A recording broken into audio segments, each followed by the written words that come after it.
कुछ दिनों पहले हिंडनबर्ग रिसर्च की एक रिपोर्ट पब्लिश हुई, जिसके आते ही मानो अडानी ग्रुप पर तो जैसे मुसीबतों का पहाड़ ही टूट गया। इस रिपोर्ट के आने के महज कुछ ही घंटों में अडानी ग्रुप की हर एक कंपनी के शेयर प्राइस ताश के पत्तों की तरह गिरने लगे। अडानी ग्रीन, जिसका प्राइस 13 जनवरी 2023 को 1915 रुपए पर शेयर था, उसका प्राइस घटकर 10 फरवरी 2023 को 725 रुपए तक गिर गया और अडानी इंटरप्राइज 3400 से 1850 तक आ गया। इस भारी गिरावट से ही आप अडानी ग्रुप के नुकसान का अंदाजा लगा सकते हैं। आज की वीडियो में हम जानेंगे कि हिंडनबर्ग ने अपनी रिपोर्ट में अडानी ग्रुप के बारे में ऐसा क्या डाला और क्या आरोप लगाए। आज हम इस वीडियो में हिंडनबर्ग की रिपोर्ट की डीप एनालिसिस करने वाले हैं, तो प्लीज हमारे साथ आखिर तक इस वीडियो में बने रहें और ऐसे ही और इंटरेस्टिंग वीडियो देखने के लिए प्लीज हमारे चैनल को सब्सक्राइब जरूर करें। अडानी ग्रुप के बारे में तो हम सब लोग जानते हैं, पर हिंडनबर्ग को शायद ही कोई इंडिया में जानता है। हिंडनबर्ग की शुरुआत 2017 में नेथन एंडरसन ने की थी, जो कि एक चार्टर्ड फाइनेंशियल एनालिस्ट थे। हिंडनबर्ग एक फाइनेंशियल रिसर्च कंपनी है जो कंपनीज की डीप लेवल पर फाइनेंशियल रिसर्च करती है और उनमें चल रही इलीगल एक्टिविटी को एक्सपोज करती है। हिंडनबर्ग नाम के पीछे भी एक स्टोरी है। 1937 में हिंडनबर्ग नाम के एक एयरशिप में एक्सीडेंटली आग लग गई और इसमें बैठे 35 लोग मारे गए। ये खबर उस टाइम बहुत फेमस हुई।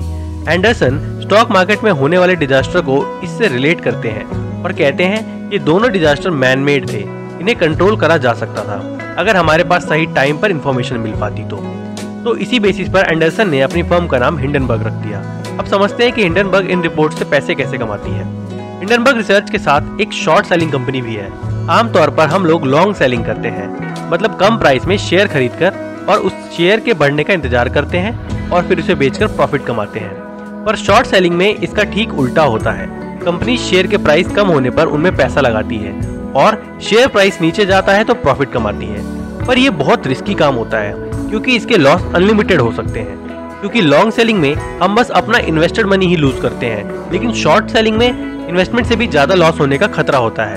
अब बात करते हैं उन आरोपों की जो हिंडनबर्ग ने अडानी ग्रुप पर लगाए हैं। सबसे पहला आरोप है स्टॉक मैनिपुलेशन का।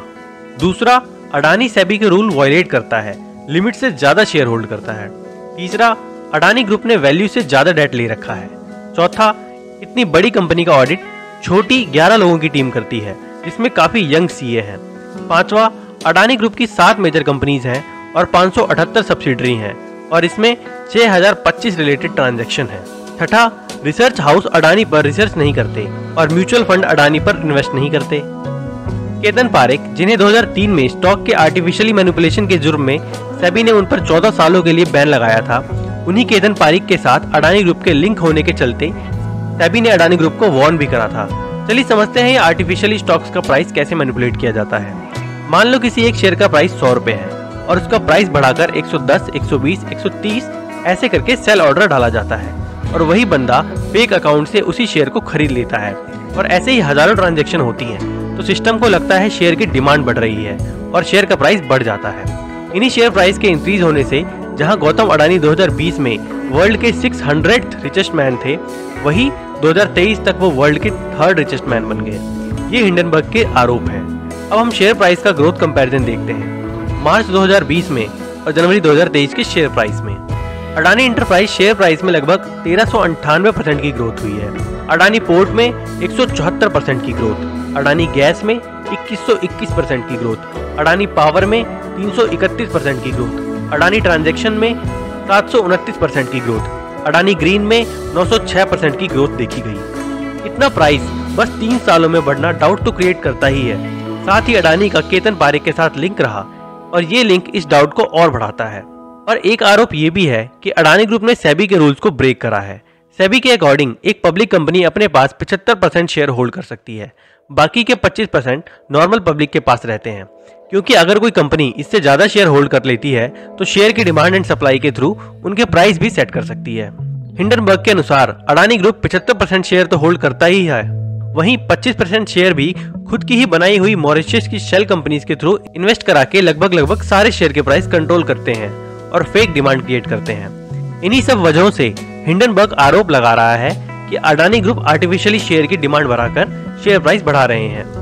क्योंकि जिस हिसाब से इनकी कंपनीज के शेयर प्राइस बढ़ रहे हैं, उस हिसाब से इनकी कंपनीज का कोई खास परफॉर्मेंस नहीं है। किसी भी कंपनी का अगर फाइनेंशियल हालत देखनी हो तो उनकी करंट रेशियो देखी जाती है। करंट रेशियो मतलब net asset divided by liabilities. अगर कंपनी का रेशो 1 या 1 से ज्यादा होता है तो कंपनी की फाइनेंशियल कंडीशन को अच्छा माना जाता है, और अगर 1 से कम हो तो वो अपने लोन को रीपे करने की हालत में भी नहीं होती, क्योंकि उनकी एसेट्स लायबिलिटीज से कम होती है। वहीं अडानी ग्रुप ने टोटल 2 लाख करोड़ का लोन ले रखा है, जबकि उनकी कई कंपनी का करंट रेशो 1 से बहुत कम है। इसे हिंडनबर्ग ने अपनी रिसर्च में दिखाया भी है। जैसे अडानी एंटरप्राइज का करंट रेशो 0.7 है, और वहीं अडानी टोटल गैस का तो रेशो 0.2 है। अडानी की टोटल 5 कंपनी ऐसी हैं जो अभी लोन रिपेमेंट की हालत में भी नहीं है। ये वैसे बहुत सीरियस मैटर है, इसकी जांच होनी चाहिए। हिंडनबर्ग के मुताबिक अडानी की कंपनी पर कम रिसर्च होती है। उन्होंने अडानी के सेम मार्केट कैपिटल के साइज की कंपनी को कंपेयर करा। अडानी एंटरप्राइज पर जहां 2 एनालिसिस हुए हैं, वहीं L&T पर 44, अडानी गैस पर 1 एनालिसिस हुआ है, वहीं ITC पर 46, अडानी पावर पर जहां 1 एनालिसिस हुआ है, वहीं ब्रिटानिया पर 41। पर इस रिपोर्ट में एक फ्लॉ है कि इसे देखने से लगता है कि अडानी को कोई कवर ही नहीं करता, पर फेयर कंपैरिजन के लिए सेम कैटेगरी की कंपनी से कंपेयर होना चाहिए। अडानी गैस को ITC से कंपेयर करा हुआ है और अडानी पावर को ब्रिटानिया से, जो कि काफी पुरानी और फूड इंडस्ट्री की कंपनी है। ये तो वही बात हो गई कि सचिन और रोनाल्डो का कंपैरिजन कर दिया।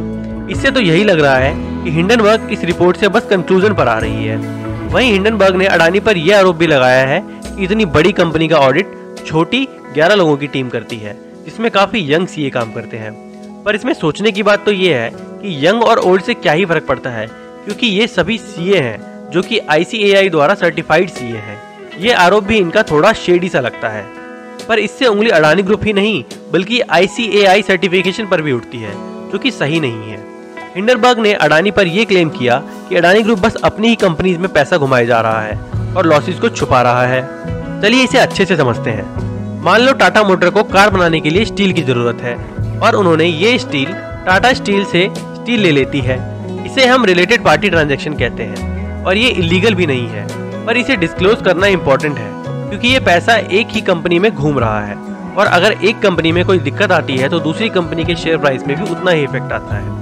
और गौतम अडानी के केस में उनके भाई विनोद अडानी, जो कि कुरुनाल ट्रेडर के ओनर हैं, उन्होंने 2009 में एक कंपनी सन बॉन्ड को 2000 करोड़ का लोन दिया, और 2020 में इस कंपनी ने अडानी एंटरप्राइज को 984 करोड़ का लोन दिया, और अडानी ने इसे डिस्क्लोज भी करा।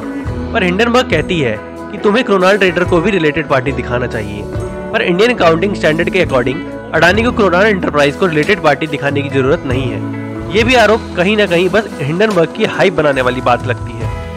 अब तक सबसे बड़ी मिस्ट्री तो ये है कि हिंडनबर्ग ने क्या परफेक्ट टाइमिंग चूज की है, जब अडानी अब तक का सबसे बड़ा FPO लेकर आ रहा था। पर कहीं इस रिपोर्ट के थ्रू हमारे देश की इकोनॉमी को तो टारगेट नहीं किया जा रहा, क्योंकि जब भी वेस्ट के अलावा बड़े event other side of countries में होते हैं तो वेस्ट मीडिया को ये पसंद नहीं आता, और वे हमेशा ही उनकी आलोचना करते हैं। जैसे जब कतर में FIFA वर्ल्ड कप हुआ तो कतर की लाखों बुराइयां दिखाई गई। उसी तरह इंडिया में सितंबर में G20 समिट हो रहा है, कहीं ये उसे ही टारगेट करने के लिए तो नहीं किया जा रहा। ये तो आगे ही पता चलेगा। चलिए दोस्तों, इसी के साथ ये वीडियो हम यहीं खत्म करते हैं। आशा करता हूँ आपको हिंडनबर्ग की रिपोर्ट सिंपल एनालिसिस समझ आई होगी। ऐसे ही और वीडियो देखने के लिए हमारा चैनल जरूर सब्सक्राइब करें और इस वीडियो को लाइक करें। Thank you.